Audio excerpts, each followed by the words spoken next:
This video is brought to you by Scopic.com. Get yours now.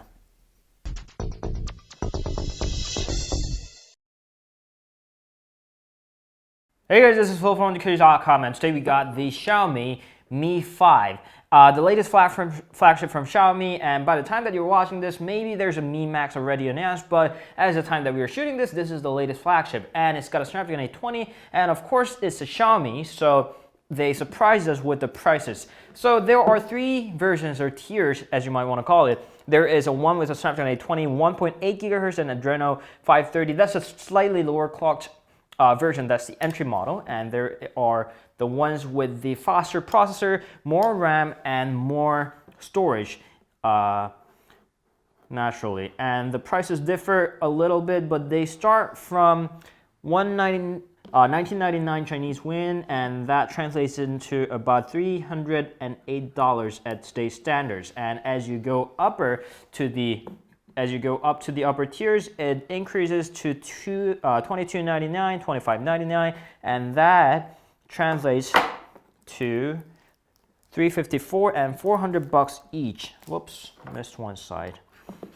And here we go with the Mi 5. All right, here we go. They have a universal version of the Mi 5, and if you are in North America, this doesn't support that much band. There are only like 3 FDLT bands that this guy supports, so you might want to avoid it if you are going to use it as the with your local operators in your case. All right, so here we go, and it's got everything that you need, probably. It's got 16 megapixels of the camera with the optical image stabilizer, 4 megapixel HTC likes to call it the ultra pixels, but Xiaomi uses the other name. But anyways, it gathers more light, and that's not a very clean charger, but there's a protective film anyway. And it also supports a quick charge 3.0 natively because it's a Snapdragon 820 processor, 3000 milliamps of battery, 3 gigabytes of RAM or 4 gigabytes of RAM depending on your choice as the versions go upper, storage go upper. And here we go with the charger, and it's a quick charge enabled charger. As you see right there, it supports both 5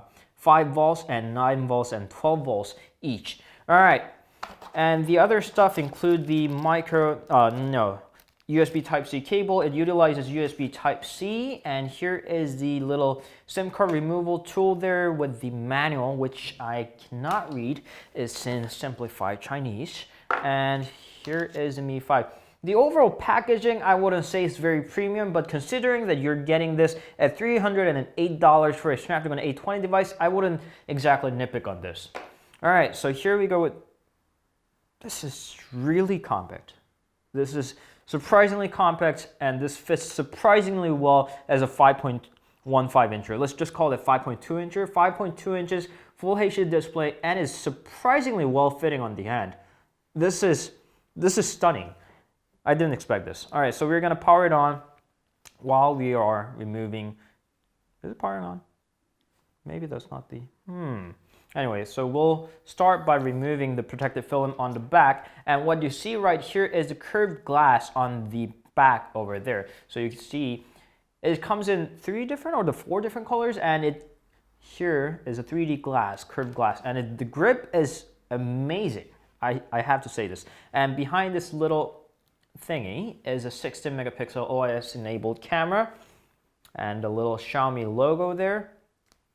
Power key, volume rocker, and the SIM card tray, USB Type-C with the 2 holes for, probably one is dedicated for the microphone while the other is for the speaker. And there's an earphone jack on the top, not my favorite place, but I can deal with it. Probably a RR blaster, a secondary microphone, and that's pretty much it. I do see a little bezel, especially noticeable in the white phone. There's a thick bezel on the screen, but I think I can deal with that. After all, it's really cheap, so we're going to switch for the Google one. This is I'm pretty sure that this is a Chinese local version, a mainland Chinese version, so it comes without the Google services, so you have to install that separately. And this little home key is also enabled with the fingerprint reader, so you can do that. Shoot, look at that. Look at the back over there and the front. This is surprisingly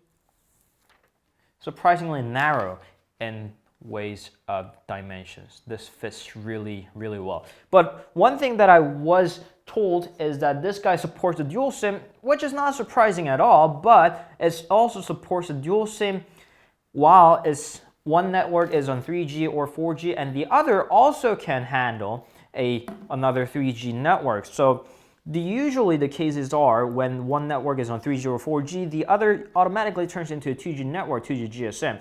That allows you for only the slower networks, and if you're living in the regions like Macau or South Korea or Japan without the 2G GSM network, you cannot utilize the full capabilities of the dual SIM. But this guy, they're calling it full NetCom 3.0. They're claiming that you can use 4G or 3G while the others is also in the 3G network. So we are about to check that. Let me reboot that for now.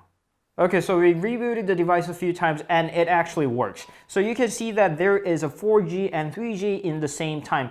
Whilst it's getting the two networks in the same time, I checked at the settings over here and you can see that one network is in full LTE coverage over there and the other card is in 3G network. So now you can use this as the dual SIM even in the countries without the 2G GSM network, and if you're living in a place where you already have a 2G network, then you can utilize the other card in full 3G capabilities while you're using your dual SIM card. I'm truly surprised, and this is truly amazing. This should be in all the dual SIM phones, because I'm using the dual SIM phone and I'm living in Korea and I cannot have a dual SIM properly without these capabilities. So that's the brief look at the unboxing of the Mi 5. We'll get to look at more details in our full review. Stay tuned. We know we're taking some time, but we'll do the review properly and we'll make your wait worth it. So please wait, and we'll see you guys later. Make sure to follow us on Instagram, Facebook, Twitter, and Google+. And this is definitely better than I thought. We'll see you guys later. Ciao.